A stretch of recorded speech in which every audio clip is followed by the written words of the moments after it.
Cumprimento os irmãos com a paz de nosso Senhor e Salvador Jesus Cristo. Amém? Queridos irmãos, por gentileza, tome o exemplar da Bíblia Sagrada em suas mãos, abrindo-a no texto que está inserido no Evangelho de Jesus, segundo escreveu o evangelista Mateus. Texto que está sumariado a partir do capítulo de número 16. E nós vamos ler a partir do verso de número 16. Evangelho de Jesus Cristo, segundo escreveu Mateus, capítulo 16, verso de número 16. Enquanto você desfolha a Bíblia, reportar aqui a minha gratidão a Deus por poder ter a oportunidade de estar com os irmãos neste 25º aniversário da igreja, que o vosso ministério, rogo a Deus, permaneça sendo fecundo, permaneça sendo produtivo e frutífero no Senhor. Jesus é maravilhoso que ele vai dizer no capítulo 15, eu sou a videira, o meu pai é o lavrador. Aí ele diz sobre o enxerto, varas foram enxertadas em mim, e a vara que produz fruto é limpa para que produza mais frutos ainda. Você percebeu que Deus é o que enxerta na videira, é Deus que colhe o fruto da vara que enxertou, e Ele ainda exige que essa vara produza mais fruto para Ele voltar daqui a pouco e colher de novo. É o significado da fala de Jesus é essa, né? E eu fico feliz com o nosso presidente, pastor Paulo, que me cedeu a oportunidade. Muito obrigado, pastor, em estar aqui. Sinto-me honrado em ministrar a palavra de Deus nesse aniversário. Como vocês já conhecem, é inevitável não saber, o Robson, meu filho, está ali perto do pastor Paulo, e a minha esposa deve estar ali no material. É uma honra estar convosco. Você que encontrou, acompanhe comigo a leitura que diz-nos assim. E Simão Pedro, respondendo, disse, tu és o Cristo, o Filho do Deus vivo. E Jesus respondendo disse-lhe, bem-aventurado és tu, Simão Barjonas, porque não tu revelou a carne, nem o sangue, mas o meu Pai que está no céu. E também eu lhe digo que tu és Pedro, e sobre esta pedra edificarei a minha igreja, e as portas do inferno não prevalecerão contra ela. Amém? Tome seu assento, por favor. Não havendo nada mais importante, depois de falar da palavra de Deus, a dizer, por obséquio, preste atenção. No final do culto vai ter essas duas Bíblias aqui que eu trouxe da outra vez que eu vim. Vale a pena relembrar. Uma das traduções mais importantes que roda no mundo, que é a Bíblia King James. Essa Bíblia tem aproximadamente a sua tradução, não a Bíblia em si, a encadenação dela, mas a sua tradução tem a idade de 400 anos. Muito importante você adquiri-la. Você que gosta de ler a palavra de Deus, que algumas coisas que estão aqui não vai ser encontrado na revista atualizada e corrigida de João Ferreira de Almeida que você tem nas mãos. Muito boa. Essa Bíblia, só tenho 20 exemplares dela. Depois dela, não menos importante, tem a Bíblia de Estudo da Mulher Sábia, personalizada, está ali com a Tatiana. Essa Bíblia é muito bonita, por sinal, e um irmão aqui deveria dar de presente para sua esposa, né? Aproveita que Deus está me usando, irmã, e cutucar e diz assim, olha lá, quem sabe se o senhor der esse presente, a festa começa aqui e termina em casa, né? Tem um culto pentecostal em casa também. Não deixe de adquirir, você pode adquirir no seu cartão de crédito ou débito e parcelar ainda. Deixa eu lhe dizer por quê. fora o nosso compromisso familiar, existem 7 famílias sobre a nossa responsabilidade no mundo, né? No mundo, quando eu digo, é porque tem alguém fora do país, tem 2 famílias fora do país que vivem através do nosso ministério. Comem e bebem e evangelizam e ganham almas e abrem igreja através do nosso ministério. Tem uma igreja na Angola que foi aberta através do nosso ministério. Todo o esforço financeiro foi feito por nós. Nós, quando eu digo, é eu, minha esposa, meus filhos e, muitas das vezes, a oferta que a igreja designa ao nosso ministério. E, nesse tempo de chuva, tem aí uma família que está sem residência. E nós estamos já investindo um grande dinheiro sobre eles para que eles possam mudar. Mas ainda falta pouca coisa, né? E você adquirindo esse material, você estará ajudando e muito. Nada disso vai para a minha conta, pode ter certeza. Vamos ao texto. Preste muita atenção no que eu vou lhe dizer, que é de suma importância as histórias que eu vou lhe contar aqui. O texto a qual acabamos de verbalizar fala-nos de Jesus Cristo fazendo uma pergunta para os discípulos. Ele começa, como diz o baiano, né? Jesus faz um arrudeio. O baiano usa essa expressão, Jesus faz um arrudeio. Ele começa dizendo: quem os homens dizem que eu sou? Aí um dos discípulos diz: tu és um grande profeta. Outros dizem que tu és o Elias reencarnado. Mas aí Pedro sai com uma pérola: tu és o Cristo, o Filho do Deus vivo. E pela primeira vez é revelado o crucificado aqui, aquele que haveria de salvar toda a humanidade. E quando Pedro diz isso, não espantado como muita gente pensa, Jesus diz assim: ô Pedro, não foi carne nem sangue que te revelou essas coisas, mas o meu Pai que está no céu. Aí Jesus, fitando os olhos a Pedro, diz assim: mas eu lhe digo, a sua revelação é grandiosa, e por isso eu lhe digo, tu és Petros, tu é um pequeno fragmento de pedra extraído de uma rocha maior. Tu é uma pequena pedra, vírgula, sobre esta pedra, sobre esta rocha, sobre esta revelação que saiu da sua boca, é sobre ela que eu edificarei a minha igreja, e as portas do inferno não prevalecerão contra ela. Quando alguém ouve isso, vai pensar assim: o inferno vai atacar a igreja e não vai prevalecer. E é totalmente o oposto. Se alguém está fechando a porta, está tentando se defender e não atacar. Se fosse para atacar, usaria uma arma que fere, e não uma porta fechada que impede alguém de avançar. O que Deus está dizendo através dos lábios de seu Filho Jesus Cristo é: eu vou dar poder para a minha igreja avançar de tal forma que o inferno vai tentar fechar portas para a igreja não avançar. Mas eu vos digo que a autoridade que eu vou dar a vocês, nem a porta do inferno vai poder segurar vocês. É isso que o texto está dizendo.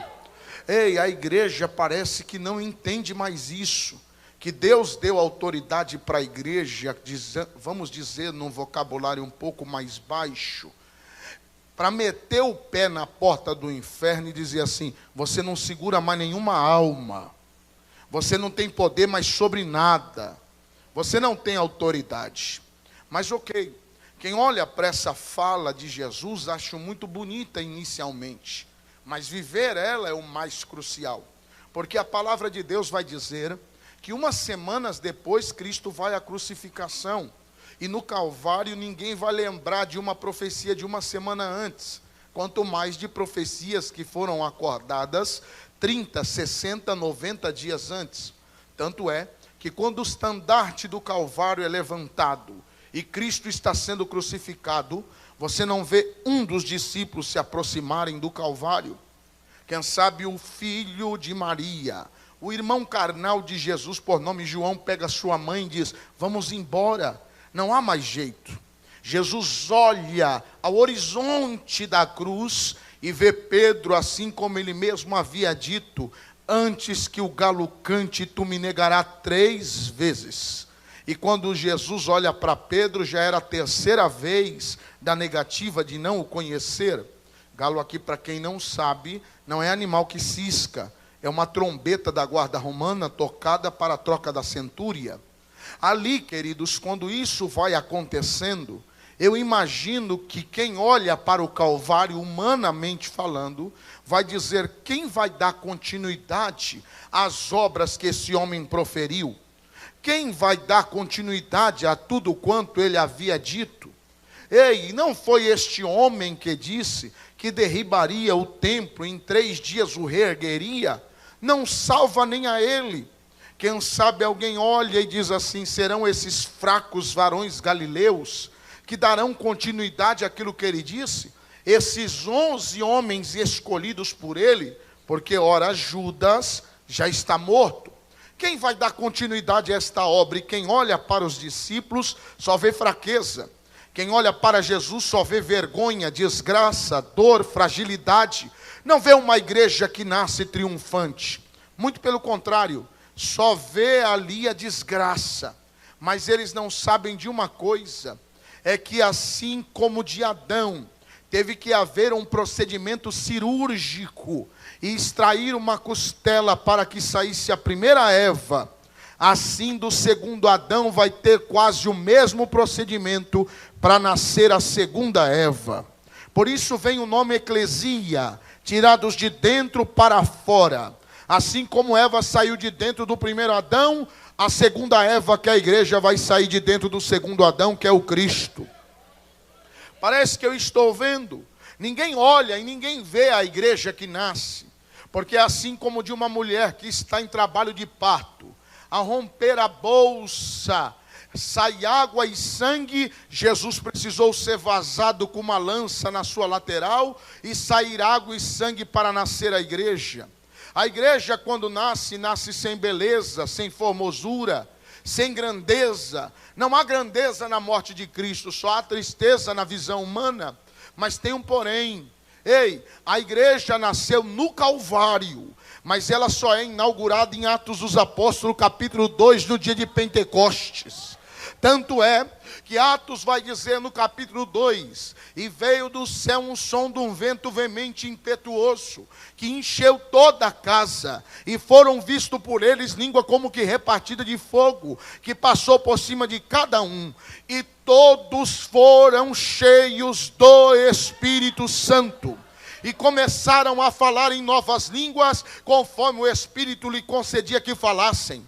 Quem olha para o Calvário e diz que não há beleza nem formosura, não sabe o que Jesus havia prometido através de Lucas, dizendo: ficai em Jerusalém até que do alto sejais revestido de poder, porque eu vos darei autoridade para pisar serpentes e escorpiões, colocarão a mão sobre os enfermos e eles serão curados, falarão em novas línguas, e se beber alguma coisa mortífera, não vos fará dano algum. Essa é a igreja que é inaugurada em Atos dos Apóstolos. Tanto é que quando ele é inaugurado em Atos, Pedro se levanta uma semana depois do dia de Pentecoste, vai em praça pública, prega um sermão dotado de conhecimento salvífico de Cristo, e diz a história de Atos que quase 4.000 judeus se rendem aos pés de Cristo agora, ou melhor, quase 3.000 judeus se rendem aos pés de Cristo. Ei, não para por aí. Pedro se levanta uma semana depois do segundo sermão, do primeiro sermão, e dá um sermão dotado de conhecimento dos escritos dos antigos profetas, e diz a Bíblia que agora é quase 4.000 judeus que se rendem a Cristo. Quem olha diz assim: não é aquele que havia negado o tal de Cristo? Era, porque agora ele tem poder e autoridade. Autoridade vindo do céu. O Pedro que ora acabara de negar a Cristo, agora está pregando tão estridentemente que diz a história que a igreja não é mais sem beleza e sem formosura. Já tem quase 7.000 crentes dentro dela, e todos eles são judeus. Olha o que aconteceu. O inferno, vendo o crescimento da igreja exponencial, levanta a primeira porta para tentar deter o crescimento da igreja. Os gregos se levantam e dizem assim: olha, os nossos órfãos e viúvas são abandonados por esses tais cristãos. Diz a Bíblia que Pedro se levanta com ímpeto na sinagoga e diz assim: varões galileus, não é bom que larguemos o ministério da oração e da palavra, mas eu vos digo, escolhei dentre vós 7 varões de boa reputação, cheios do Espírito Santo e de sabedoria, a qual constituamos sobre esse importante negócio. Pedro, veja bem, ele, por ser o primeiro pastor da igreja primitiva, do primeiro século, ele não diz assim: eu vou escolher 7 homens. Não, ele diz para os discípulos dos apóstolos: escolhei dentre vós 7 varões de boa reputação. Ei, pastor, será que não vai haver uma competição para ver quem vai servir a mesa? Não, a igreja do primeiro século se converteu de verdade, porque lá eles sabiam que não era lugar de competir, lá era lugar de somar. Não. Vou ter que falar de novo. Lamentavelmente, a igreja deste tempo perdeu a característica chamada humildade. Aqui você tem que saber que você não é melhor do que ninguém. Aqui ninguém é maior do que ninguém. Desde o pastor que vos prega, aquele que limpa o banheiro, ei, é a mesma medida, é o mesmo padrão. O que diferencia é a responsabilidade. Deixa eu lhe dizer uma coisa: não houve um poder de competitividade, porque a igreja estava em unidade. Não vou repetir, aqui não vale a pena congregar se você não concorda com a maioria. Pega a tua mala e vai embora e para de atrapalhar o crescimento da igreja, porque a igreja precisa de alguém que se una e não de alguém que divida. O próprio Jesus disse com propriedade: não sabeis vós que um reino dividido não subsistirá? Aqui, se o pastor disse pau, é pau, se é pedra e acabou. Ei, me perdoe a minha agressividade com a voz, mas hoje eu tenho um recado de Deus para a igreja. Escute, a Bíblia diz que Pedro coloca 3 prerrogativas que o varão deveria ter para ser escolhido. A primeira coisa que me aponta o texto é que ali ninguém era chamado de membro, discípulos dos apóstolos. Vou repetir, discípulo dos apóstolos, porque na igreja primitiva, cada casa uma igreja, cada pessoa um discípulo. Não, vou repetir de novo, cada casa uma igreja, cada pessoa um discípulo. Se você não vive assim, você está no lugar errado. Ei, aqui não é maçonaria, aqui cada casa é uma igreja, cada pessoa um discípulo. Por que discípulo? Porque cada nova pessoa convertida era preparada para arrebatar almas do inferno. Então deixa eu te dizer uma coisa: se domingo lotou, hoje tinha que ter o dobro. Por quê, pastor? Porque se você não luta para alguém ir para o céu, porque você também não está indo para lá. Não, vou repetir de novo: se você não luta para alguém ir para o céu, é porque você também não está indo para lá. Lamentavelmente essa geração acha que a igreja é McDonald's. Como assim, pastor? Chega na porta, faz o pedido, no final do culto vai ter na mão? Não é assim não. Aqui funciona relacionamento com Deus. Aí a vitória é certa. Aí eu vou melhorar para você. Olha as prerrogativas dadas por Pedro. 3. Que ele seja homem de boa reputação, que ele seja homem cheio do Espírito Santo, e terceiro, de grande sabedoria. Espera aí, pastor, por que ele tem que ser de boa reputação? Para fazer a obra de Deus, eu acredito que ele tinha que ser homem primeiro cheio do Espírito Santo, porque até a ordem dos fatores foi dada pelo Espírito Santo. Não foi Pedro que escolheu, foi o Espírito Santo que encheu a boca de Pedro e deu essas 3 prerrogativas, e a ordem que elas foram colocadas estão em harmonia. Por quê? Porque não adianta você falar em línguas estranhas aqui dentro e ser fofoqueiro lá fora. Não adianta você dar glória a Deus aqui dentro, pular e rodar e passar cheque sem fundo lá fora. Ei, deixa eu te dizer uma coisa. Primeiro de boa reputação, aí depois cheio do Espírito Santo. Tendo boa reputação lá fora, Deus vai te encher aqui dentro. Fica tranquilo. Não vou falar de novo. Você quer ganhar teu vizinho para Jesus? Então não adianta falar em línguas para ele. Tem que ter boa reputação. Você quer ganhar teu irmão para Jesus? Não adianta você entregar uma profecia para ele. Tem que ter boa reputação. Porque eles têm que ver o Cristo que você serve aqui, dentro de você, onde você estiver. A Bíblia vai dizer que deve ser cheio do Espírito Santo. Por que primeiro, antes de ser cheio do Espírito Santo, não é cheio de sabedoria? Porque Pedro e o Espírito Santo sabia que ia ter gente que ia se estribar em cima do seu próprio conhecimento terreno para achar que a obra de Deus pode ser feita por sinais humanos. Olha, para melhorar para você, eu vou falar uma palavra chula aqui, mas não que eu sou contra isso não.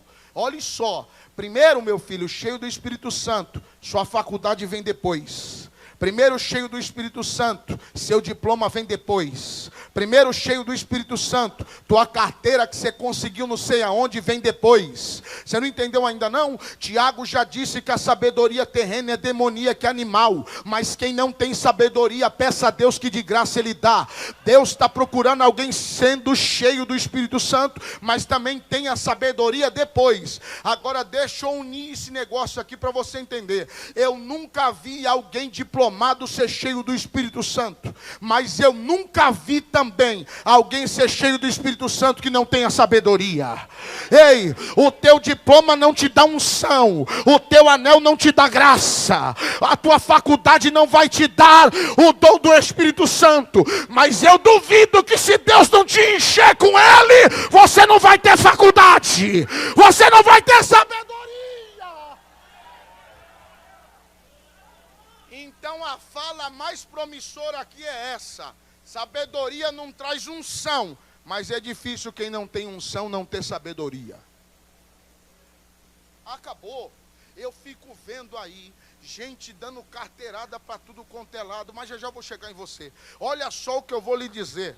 Parece que eu estou vendo essas 3 prerrogativas, os 7 homens escolhidos tinham, mas uma coisa me chama a atenção, no capítulo 7, vai dizer que no meio deles tinha um homem que se destacava. Qual era o nome dele?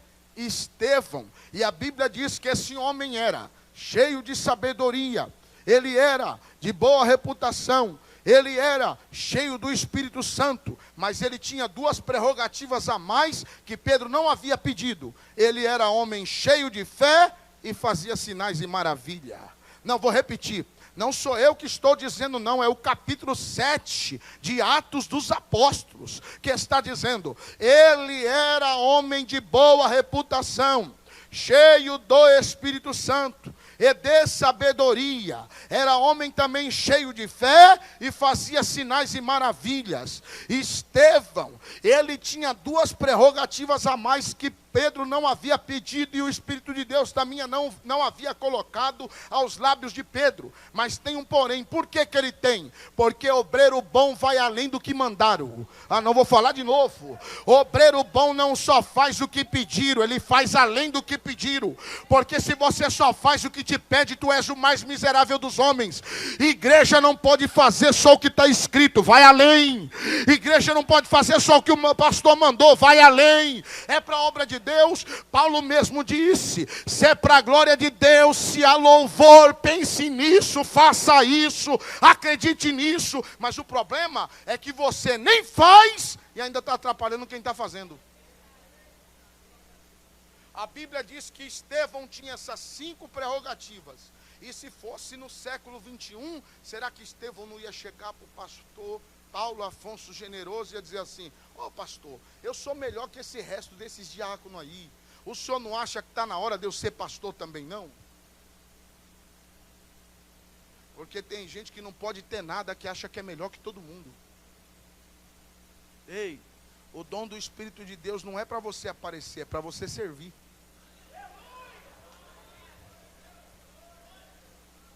Estevão tinha mais que todo mundo, e isso era que dava característica da grandeza do seu ministério. Ele tinha mais que todo mundo, mas se sentia menor do que todos. Entendeu não? Então vou melhorar para você. Pastor, o camarada tinha 5 prerrogativas. As 3 já é difícil ter. Boa reputação, cheio do Espírito Santo e de sabedoria. Para que tudo isso? Para servir na mesa. Eu pensei que era para ser pastor, mas era para servir na mesa. Não, vou repetir. Não é para ser apóstolo, não. Não, é para servir na mesa. Não era para virar pregador, não. Não era para virar pregador, é para servir na mesa. Não era para gravar CD e tocar na rádio, não. Era para servir na mesa. Não era para ficar rico, não, pastor. Não era. Era para servir na mesa. Se fosse hoje, ninguém ia bater no pé. Eu sou melhor que o pastor. Ou ele me consagra ou eu saio daqui.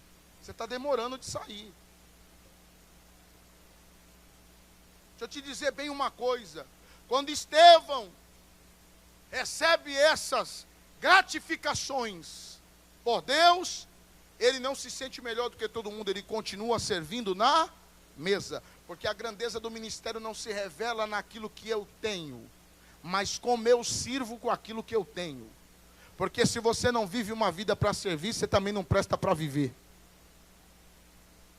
Ele está servindo com aquilo que tem. E isso que é ser grande. Não confunda grandeza com soberba. Ok? Porque você pode ser grande, mesmo lavando o banheiro. Você pode ser grande, mesmo limpando a igreja. Não confunda a grandeza com soberba.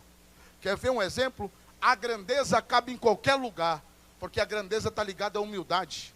Agora a soberba não cabe em lugar nenhum, você já percebeu? Se um soberbo encontrar um igual a ele, eles não conseguem andar junto. Porque você já viu 2 bicudos se bicar? Então escute o que eu vou lhe dizer agora. Estevão tinha as características de Cristo. Por quê?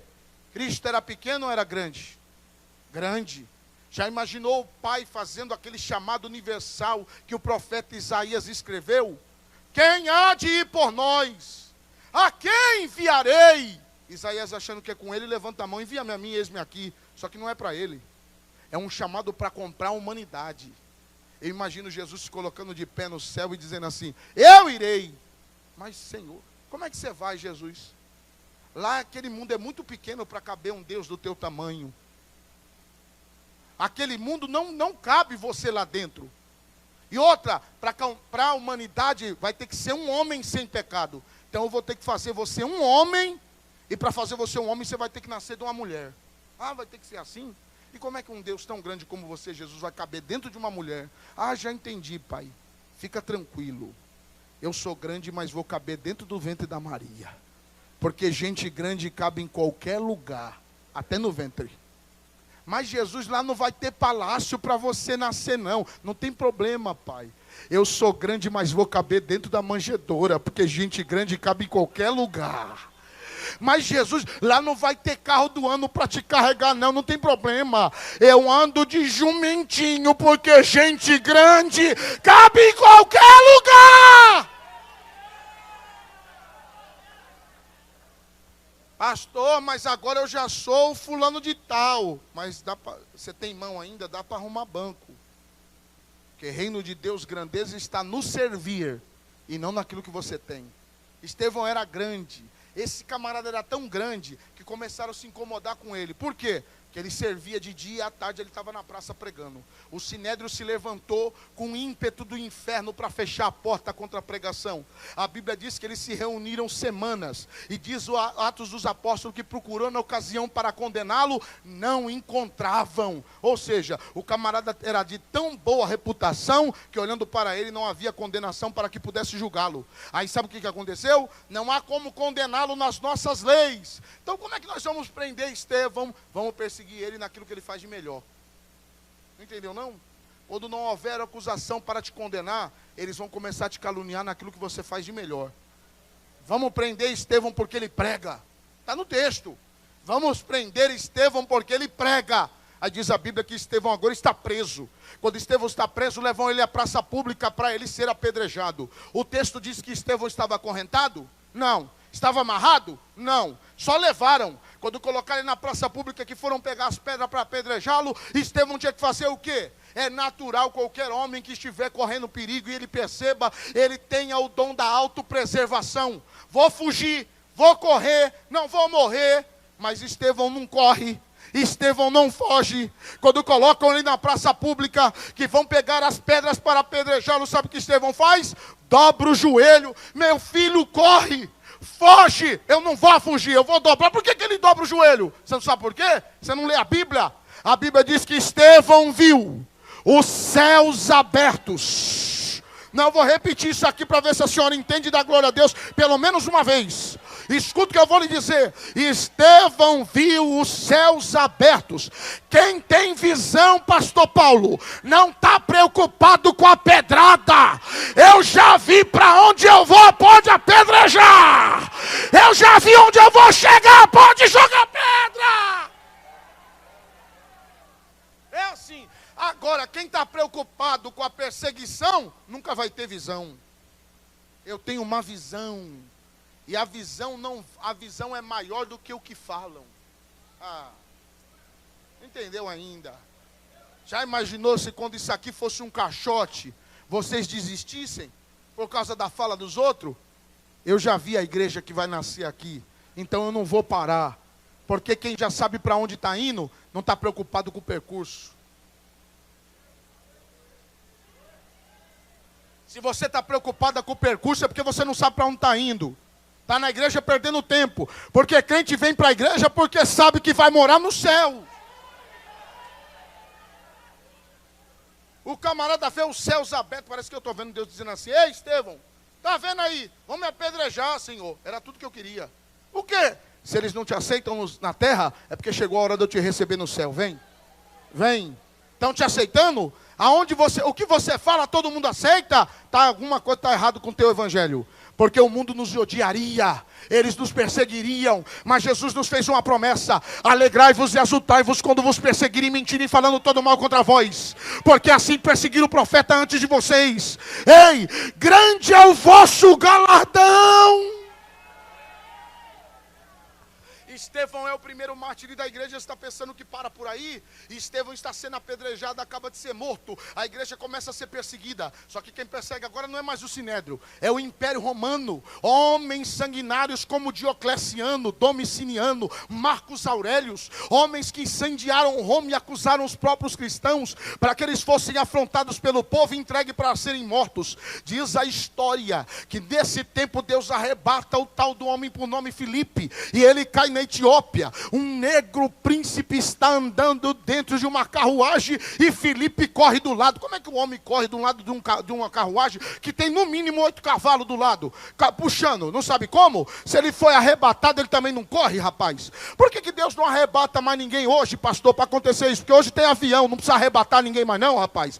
Deus já deu uma sabedoria para o homem construir avião. Escuta bem o que eu vou lhe dizer. Filipe prega para o homem para encurtar a história. O homem pergunta: o que me falta para ser salvo? Ser batizado. Tinha rio lá, pastor? Tinha uma lagoa gigante lá? Tinha uma piscina de plástico? Tinha nada. Apareceu, sabe o quê? Uma poça de água. Tem gente que fala que apareceu rio. É poça d'água. Mas poça d'água não dá para emergir. Meu filho, com pouca água, com muita água, o importante foi que a palavra já lavou ele. A palavra que... Você esqueceu do que você quer mais do que o ensinamento de Jesus? Me lava todo, Jesus. Deixa de ser hipócrita, Pedro. A palavra que eu tenho vos anunciado, essa tem deixado vocês limpos. A água é um símbolo. O que leva para o céu ainda é a palavra. Escuta bem o que eu vou lhe dizer. Parece que eu estou vendo. Ei, a igreja começa a crescer de forma tão estupenda, que é nessas épocas, que aparece um tal de Saulo de Tarso perseguindo a igreja. Este homem é sanguinário, um juiz. Dizem até historicamente que foi ele que fez a condenação contra Estevão. Saulo de Tarso aparece, o Senhor se revela para ele, escama cai nos seus olhos, ele fica cego. Ele é levado à casa de um homem chamado Judas, no caminho de Damasco. Diz a Bíblia que Deus se revela para um profeta por nome Ananias e diz diz assim: Ananias, vai à casa de um homem por nome Judas, prega para um tal homem por nome Saulo de Tarso para mim, é na rua direita, tá? Você não erra não. Ananias olha para Deus e diz assim: eu não vou lá não. O senhor não sabe que ele mata cristãos? Deus disse assim: mas é ele que eu quero. E tu vai pregar para ele. Por quê? Porque este é para mim um vaso escolhido. Você não entendeu ainda, né? Deus não está procurando quem é, Deus está procurando alguém para fazer. Vai lá! A Bíblia diz que as escamas caem dos olhos de Saulo. E ele sai de lá e se apresenta aos discípulos. Aí vem um pregador me dizer que Deus mudou o nome de Saulo para Paulo. Esse povo não lê mais a Bíblia, mas não. Ele sempre teve o nome Saulo e sempre teve o nome Paulo. Saulo é um nome atribuído pelo pai de Paulo para honrar o primeiro rei de Israel, Saul, Saulo, ok?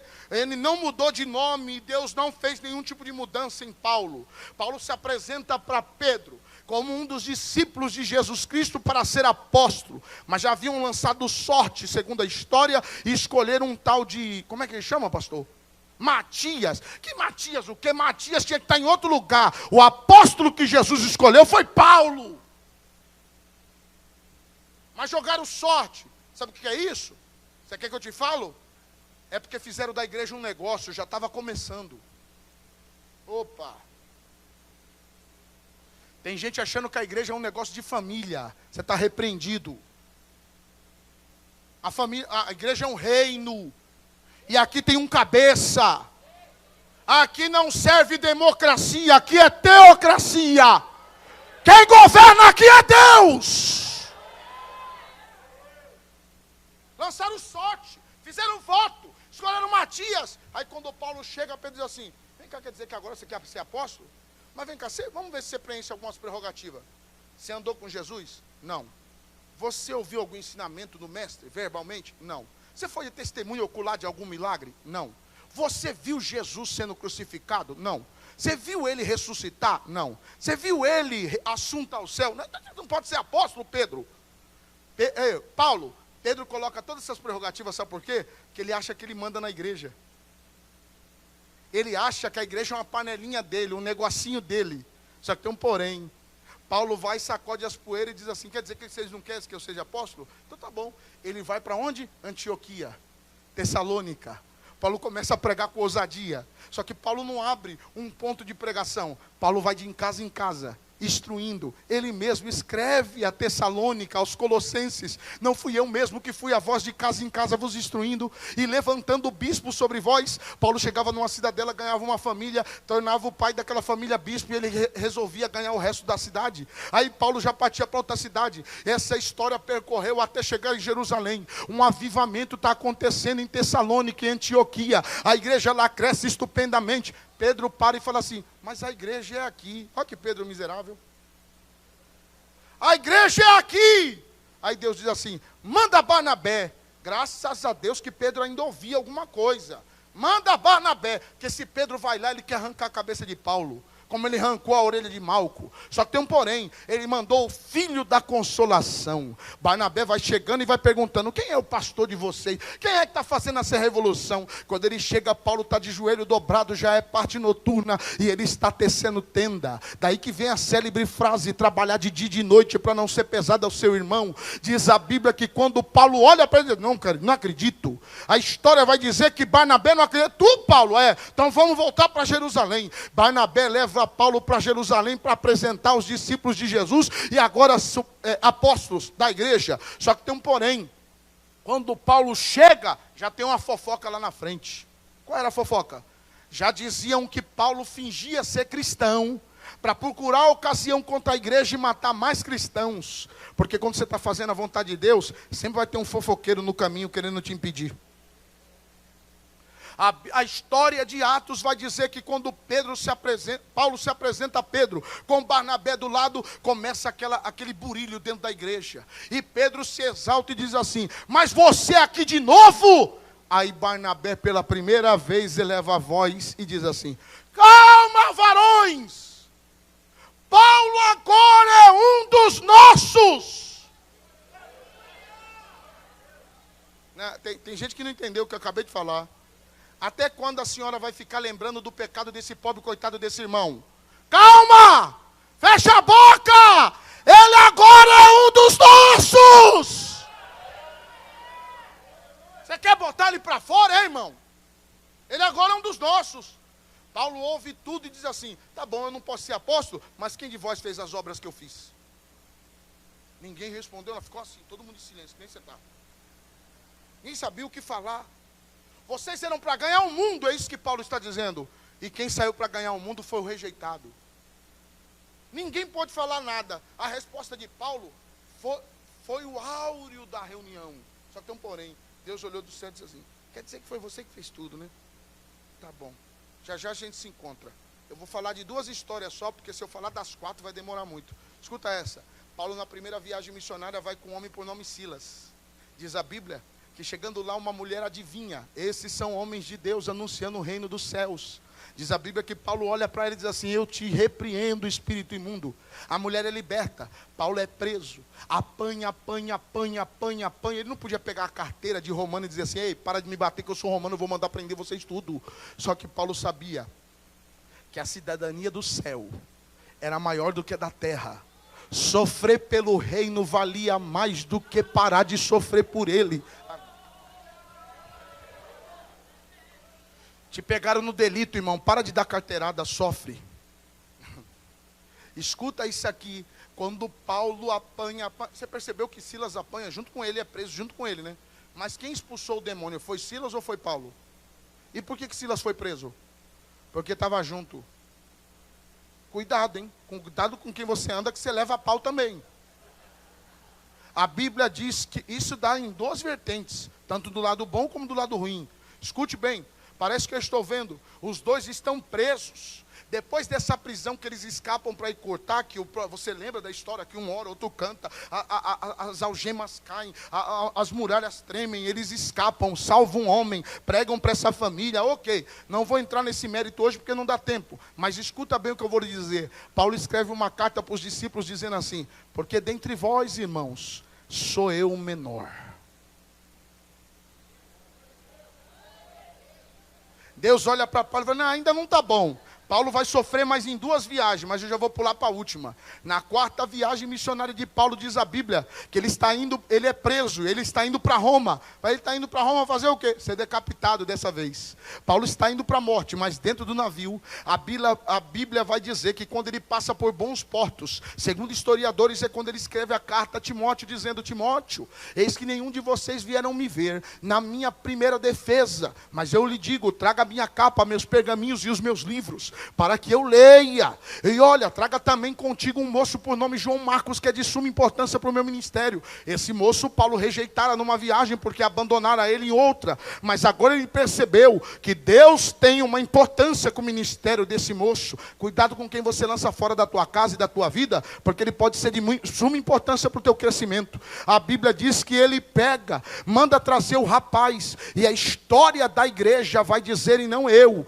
olha só, que Paulo indo ser decapitado, ele diz: porque agora estou sendo oferecido em sacrifício de expiação, mas eu combati o bom combate, terminei a carreira e guardei a fé, e desde já está me reservada a coroa da justiça, mas não somente a mim, mas todos quantos crerem e amarem a vinda de Cristo. Mas eu lhe digo, Timóteo, que o sangue de Cristo verteu no Calvário para salvar todos os pecadores, do qual sou eu o principal.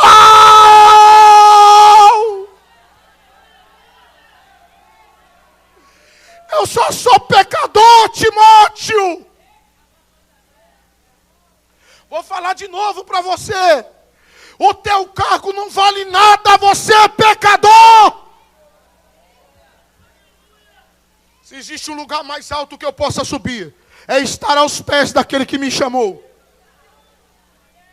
Escute bem o que eu vou lhe dizer agora. A palavra de Deus vai dizer que enquanto Paulo está sendo decapitado, Pedro está fugindo de Jerusalém. Quando ele vai fugir de Jerusalém, ele tem uma visão. Qual é a visão? A Bíblia diz que antes disso, o Tiago Maior já foi deslacerado pelas ruas de Jerusalém. Segundo a história, Domiciano mandou pegar Tiago Maior, colocar na carruagem e condená-lo ele e sacrificá-lo de forma árdua. Sabe o que fizeram? Pegaram os cavalos, enquanto eles iam correndo, jogaram o corpo dele para o lado de fora, e o corpo dele foi debatendo nas ruas de Jerusalém. Pedro está preso no cárcere inferior da cidade. Você lembra desse texto? A Bíblia diz no capítulo 16 de Atos, que enquanto Pedro está preso esperando a morte por Domiciano, no outro dia, diz a história que a igreja orava incansavelmente dizendo: solta Pedro, solta Pedro, solta Pedro, solta Pedro. Diz a história que um anjo desce no cárcere inferior. Ao descer, Pedro se colocando de pé, diz a história que as algemas caem, os ferrolhos quebram na mesma hora. Não, você não entendeu.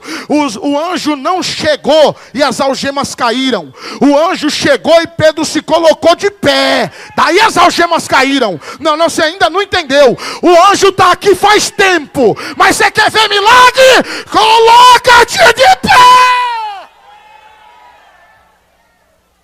Tem gente aqui que quer ver pastor, você acha interessante? Tem crente que fica na igreja olhando para mim como que diz assim: vai acontecer alguma coisa. Enquanto você não se colocar de pé, não vai.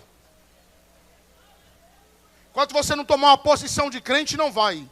Diz a Bíblia que ele corre e ele pega a sua capa. Olha o que a Bíblia diz. Calma, não corre não, Pedro. Pega a tua capa, pega a tua sandália. Quando ele pega, que ele vai sair, ele percebe que não é sonho, é realidade. Por quê? Quando a igreja voltar a orar, tudo que for sonho vai virar realidade. Fica tranquilo. Outra coisa, a palavra de Deus vai dizer que quando ele chega nos portais da cidade, tinha alguém para ajudar ele a abrir a porta? Não, aquela porta precisava de mais de 20 homens para abri-la. Mas só foi Pedro chegar, a porta se abriu automaticamente. Quando a igreja voltar a orar, não tem porta que esteja fechada que não se abra automaticamente. Está na hora de eu criar vergonha na minha cara e voltar a orar. Orar. A igreja tem que entender que orar não é uma necessidade só. Orar é um prazer. A palavra de Deus vai dizer que nesse tempo, passa-se essa época, Pedro novamente tentando fugir de Jerusalém, ele percebe, tem uma visão. Agora não diz mais Atos, é a história da igreja. Diz que Pedro tem uma visão. Ele vê o Senhor Jesus Cristo entrando em Jerusalém com a cruz sobre os ombros. E Pedro pergunta ao mestre: para onde tu vais, mestre? O mestre, olhando para ele, diz: eu vou ser crucificado no teu lugar de novo, Pedro. Pedro percebe que não é mais momento de fugir, mas sim de permanecer com os irmãos. Semanas depois, Pedro está sendo preso pelos seus algozes. Domiciano manda crucificá-lo. Pedro andando para o Gólgota lembra de uma profecia do mestre, quando ainda diz: ei Pedro, hoje tu és moço e tu anda por caminhos que tu mesmo queira ir, mas haverá dias, Pedro, que outros te cingirão e te levarão por caminhos que tu não queira ir. Era Pedro sendo levado para a cruz. Quando Pedro olha o Calvário e diz assim: não, eu não sou digno de ser crucificado como meu Senhor. Me crucifica de cabeça para baixo, mas igual meu Jesus eu não mereço morrer. Pedro é morto, o inferno está certo que dessa vez vai parar a igreja. Matamos o pastor da igreja do tal do Cristo, se enganou. Ei, João está pregando dentro de Roma contra um Deus chamado Júpiter. O apóstolo do amor prega com tanta ousadia que Diocleciano manda prender. Prende ele, prende esse homem. Prenderam João agora é levado até os requisidores e eles estão pensando: como é que nós vamos matar esse apóstolo de Jesus? Parece que eu estou vendo, pega um tacho de óleo quente, começam a ferver o óleo, acorrentam João e vão mergulhar ele lá dentro. Quando mergulham João dentro do tacho de óleo quente, achando que só vai sair os restos mortais, quando levantam a corrente, João ainda está amarrado, mas não tem uma queimadura sobre o corpo do apóstolo. Não há uma queimadura sobre o corpo de João. Por que isso aconteceu? Primeiro, que isso está descrito através de Jesus ainda vivo. Quando João deita no ombro de Jesus, os discípulos enciumados olhando para aquilo, vê Jesus se levantar e dizer: o que cuida vocês que eu ame mais a João do que a qualquer um? Pois eu vos digo uma promessa, que João não verá o dano da morte até que me veja na minha glória. Era João sendo mergulhado e o Espírito de Deus abraçando o apóstolo, dizendo: não é hora de morrer. João não morre, muito pelo pelo contrário, os homens ficam espantados e dizem assim: esse homem só pode ser um Deus. Ele só pode... Não, meu irmão, você não está... Eu acho que você está pensando em novela ainda.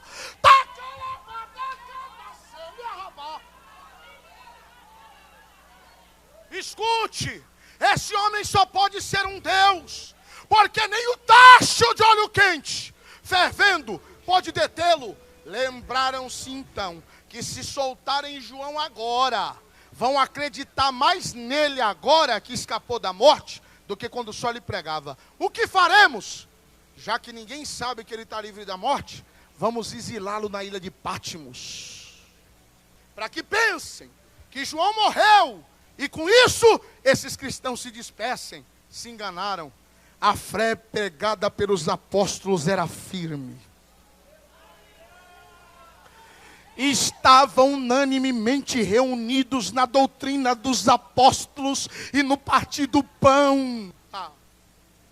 Hoje tem gente que vê um irmão machucado, doente, não faz nada. Mas naquele dia não. Era um por um. Era um por um. Era um por um.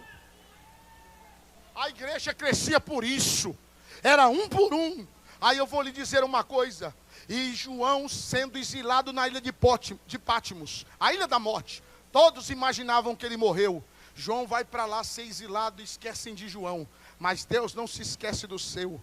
Por que que eles levam João para a ilha de Pátimos? Para se esquecerem dele. Só que não sabiam que estavam projetando João para um trabalho maior. Oh meu Deus. Deus ia dar para João em Pátimos o que não ia dar para ele no seio da igreja. Porque o seio da igreja ia atrapalhar João a receber a grande revelação. João na ilha de Pátimos tem aproximadamente 98 anos. Todo dia, uma picareta na mão rachando pedra. Das 6 da manhã às 6 da tarde. Tem camarada de 40 anos aqui que não levantou a mão nem para dar glória. João está 98 anos quebrando pedra. Quebrando pedra. E de noite, orando. Orando. Orando. Num dia desses de oração, Deus olha para João e diz assim: ei João, gostei. Foi mesmo, Senhor. Em vez de você parar, você continua orando. Orando. E chegou a hora, João. Vem conhecer o céu do lado de dentro. Vem, João. Enquanto João está indo, parece que eu estou vendo Jesus falando com ele. Tu não vai fazer igual Paulo não, que eu trouxe Paulo aqui, ele se temeu a escrever. Mas você vai escrever no livro tudo que você vê e tudo que você ouvir no céu. Quando João entra no céu, ele já começa no capítulo 1. E eu, João, vi um semelhante ao Filho do Homem, que andava no meio dos 7 castiçais de ouro.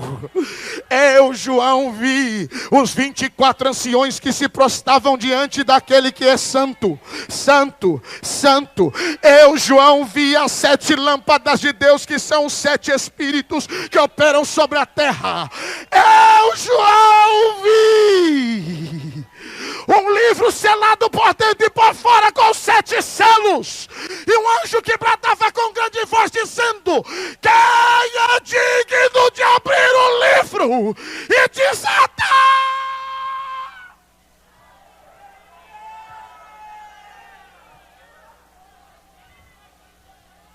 Eu vou te dar alguns segundos para você adorar e eu vou terminar. Aquilo que está em mim, pega aí, rapaz. Pega, mulher. Aquilo que está, eu tenho autoridade para dizer. E é desse jeito. Pega, pega, pega, pega. Essas línguas estranhas que estão na tua cabeça não é coisa do diabo. Não é proveniente das tuas emoções. Abra a boca e fala, fala, fala, fala. Fala no dialeto que você vai falar no céu.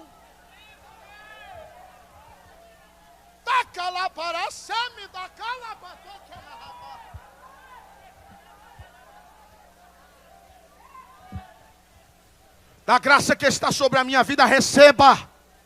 Receba. Poder e autoridade era o que fazia a igreja não parar. Não era o templo, era poder e autoridade. Não eram os apóstolos, era poder e autoridade. Essa igreja não pode fracassar.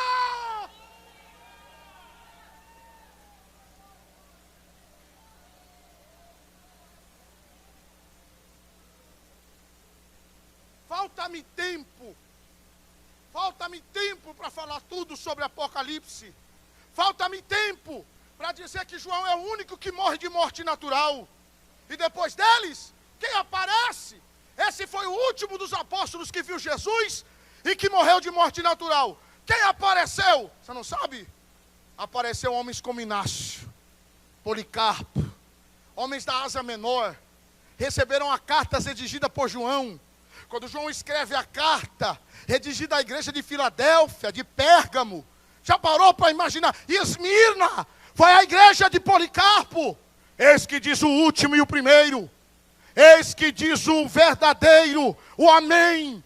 Eis que sofrerei a tentação de 10 dias, mas ser fiel até a morte, e dar-te-ei a coroa da vida.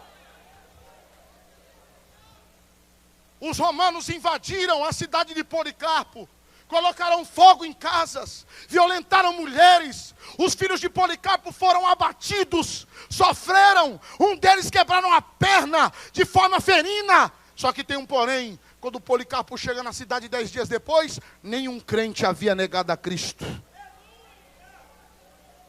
Policarpo, se você negar o teu Senhor, a gente para de matar o povo e ainda te liberta.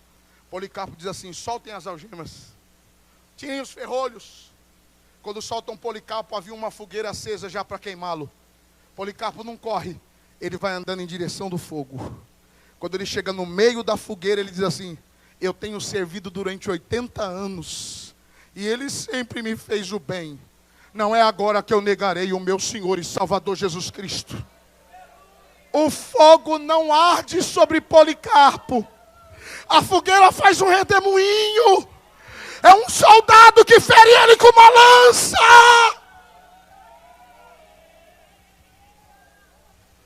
Diz a história da igreja, e não eu, que conforme o sangue ia batendo fogo, parecia cheiro de incenso que subia ao céu. E soldados dobravam seus joelhos e se rendiam ao cristianismo.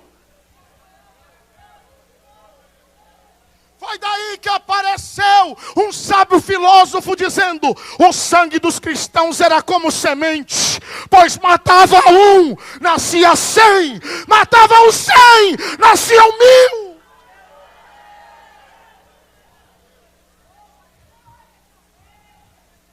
Por que eles até morriam? Poder e autoridade estava sobre a igreja. Vou terminar falando de Inácio. Inácio pregava tão estridentemente que o imperador mandou fechar ele debaixo do Coliseu. Mas até no porão do Coliseu, no meio da festa de Roma, em que os gladiadores se matavam, em que jogavam escravos para as feras, se ouvia uma voz gritando: eu sou trigo de Deus. Quem é esse homem? Soltem ele! Soltem para as feras! Quando lançaram Inácio no meio da arena, o imperador se colocou de pé, esperando que Inácio fosse se render aos seus pés e pedir clemência da condenação. Inácio, no meio da arena, gritava: soltem as feras, apressem elas sobre mim, porque eu sou trigo de Deus, e importa que pelos dentes das feras eu seja esmigalhado. Mas quando essa minha carne cair na arena, eu serei feito pão vivo de Deus. Vocês não estão matando homem, vocês estão apressando um servo de Deus entrar nos portais da eternidade.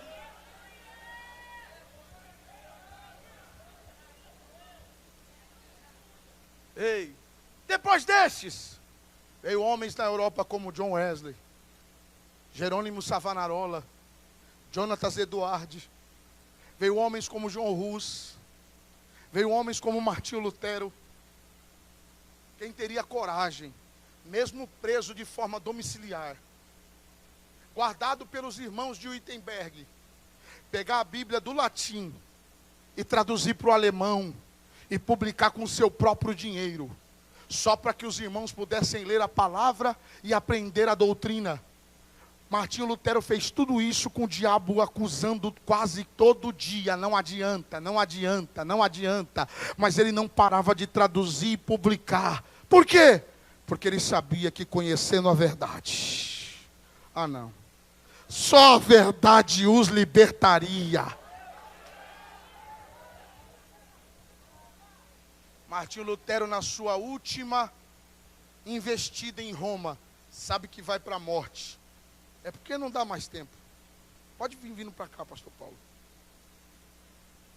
Na última investida de Roma, Martinho Lutero indo e os irmãos dizendo: não vai, Martinho Lutero, dessa vez vão lhe matar.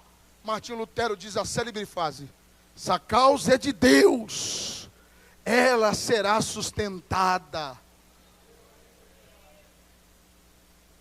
Martinho Lutero, quando vê os pináculos de Roma e sabe que a morte lhe aguarda, ele grita: parem a carruagem.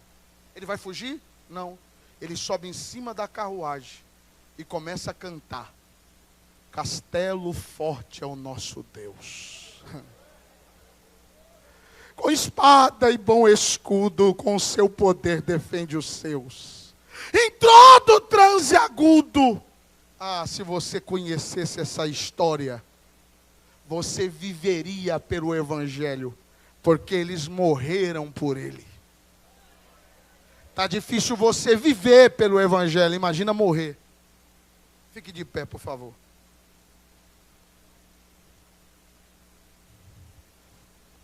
Faltam-me palavras. Não porque eu conheço, mas porque quando eu digo, tem um fogo que arde aqui dentro, que me incomoda.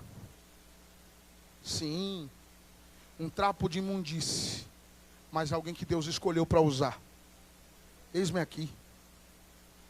Eis-me aqui. Não é o tanto que eu conheço que faz a diferença na pregação. É o tanto que Ele me dá. Olha o que eu vou lhe dizer. Não vale a pena viver um cristianismo na beira da praia. Se você foi para a praia, não molha só os pés. Mergulha de cabeça. Se não for para mergulhar, irmão, eu não tiro nem a roupa. Deu para entender? Esse mais ou menos aí, não vale mais a pena. Jesus mesmo disse: já que não é quente e nem frio, eu estou pronto a vomitar-te. Deixa eu te dizer uma coisa. Eu nasci foi no fogo, eu sou doido. O crente tem que ser maluco.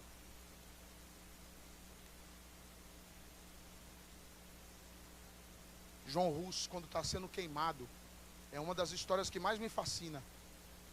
O Papa mandou queimar João. Queima ele. Queima. João Russo está sendo queimado, e Russo quer dizer ganso. Porque a família dele criava ganso. Era uma família nobre. João Russo está sendo queimado no estandarte. Roma mandou queimá-lo. João Russo lança uma profecia dizendo: hoje queimam o ganso de Deus. Mas daqui a 100 anos Deus suscitará para ele um cisne. E esse o Papa não vai poder queimar. 95 anos, segundo a história, levanta um homem, doutor em teologia, vamos dizer no vernáculo que conhecemos. Na época era outro nome. Chamado Martinho Lutero. 5 anos depois ele vira cardeal da igreja do Wittenberg. Os 100 anos cumprido, dito por João Russo. Eu também tenho uma profecia para você. Eu tenho uma profecia para lhe dar. Nós vamos crescer até o arrebatamento da igreja. Não, eu vou profetizar de novo. Nós iremos crescer até o arrebatamento da igreja. Deus está me dizendo que Ele vai levantar homens nestes dias, com uma visão diferente neste local. Deus está falando para mim desde a hora que eu comecei a ministrar, dizendo assim: diga para estes que se preparam, porque eu vou dar recurso e inteligência assim como eu fui com Bezaliel, assim como eu fui com Moisés, assim como eu fui com Josué. Manda esse povo se preparar, porque eu vou expandir a tenda.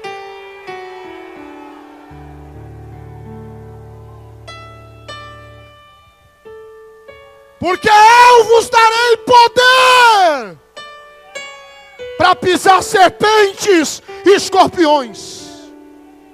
E eu termino. Você está pensando que serpentes e escorpiões aqui é meros animais mortais? Você está de brincadeira com a minha cara? Aqui a palavra é figurada. Serpentes, potestades, escorpiões, principados. Não entendeu ainda não? Então deixa eu te dizer uma coisa. Eu não sei o que o diabo está fazendo na tua vida, mas hoje Deus vai te dar poder para botar eles debaixo dos teus pés. Não vou falar de novo. Levanta a mão aí quem crê. Hoje Deus vai te dar autoridade. Pega esse principado, pega essa potestade e coloca debaixo dos teus pés. Só quem crê joga a mão direita para cima e joga a esquerda para confirmar e faz aquele barulho que o diabo não gosta.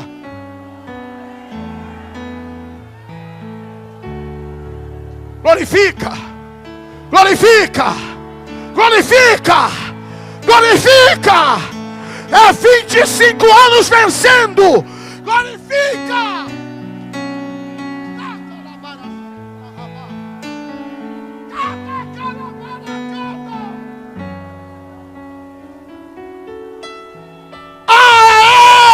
Toda glória, todo louvor,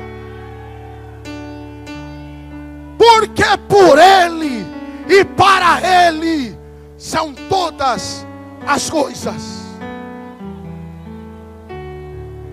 Cadê você que quer entregar sua vida para Jesus ou fazer uma reconciliação?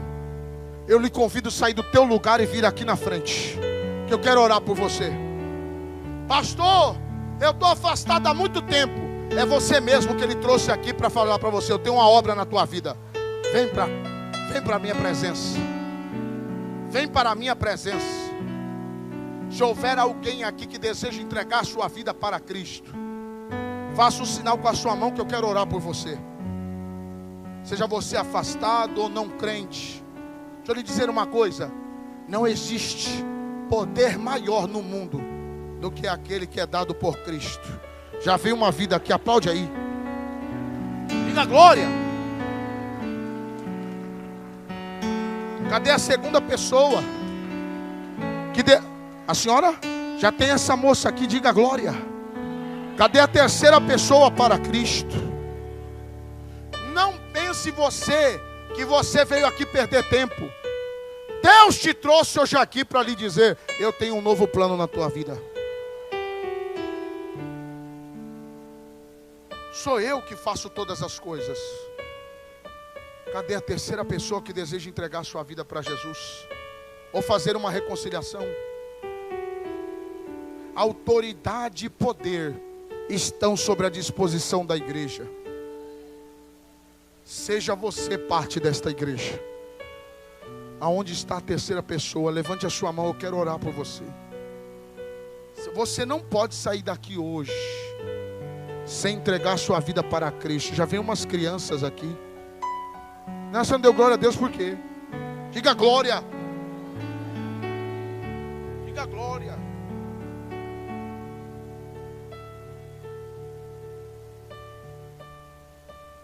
Onde está a quarta, a quinta?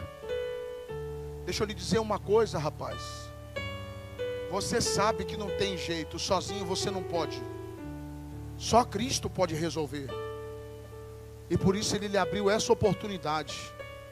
Vem a mim. Vem a mim.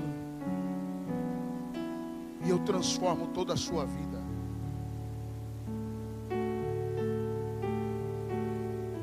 Eu tenho servido durante 25 anos. Quando essa igreja nasceu, eu entreguei minha vida para Cristo. Eu tenho servido durante 25 anos. Nunca me desviei. Espero nunca sair da presença de Deus. Já veio uma... Não, mas a senhora pensei que estava vindo. Nunca me desviei. Nunca me afastei. Mas uma coisa é certa. Porque tem uma mão me sustentando. Deixe que essa mesma mão lhe sustente. Você tem essa oportunidade hoje. Não saia daqui sem entregar a sua vida para Cristo ou sem fazer uma reconciliação. Você crê que Deus pode mudar a sua história? Saia do seu lugar e venha até aqui à frente, como fez essas jovens irmãs e essa criança. Eu estou lhe aguardando. Eu peço ao nosso pastor presidente que venha orar por essas vidas. Por favor, pastor Paulo, venha orar por eles. Esse é o seu rebanho. Aplaude a Jesus bem forte aí.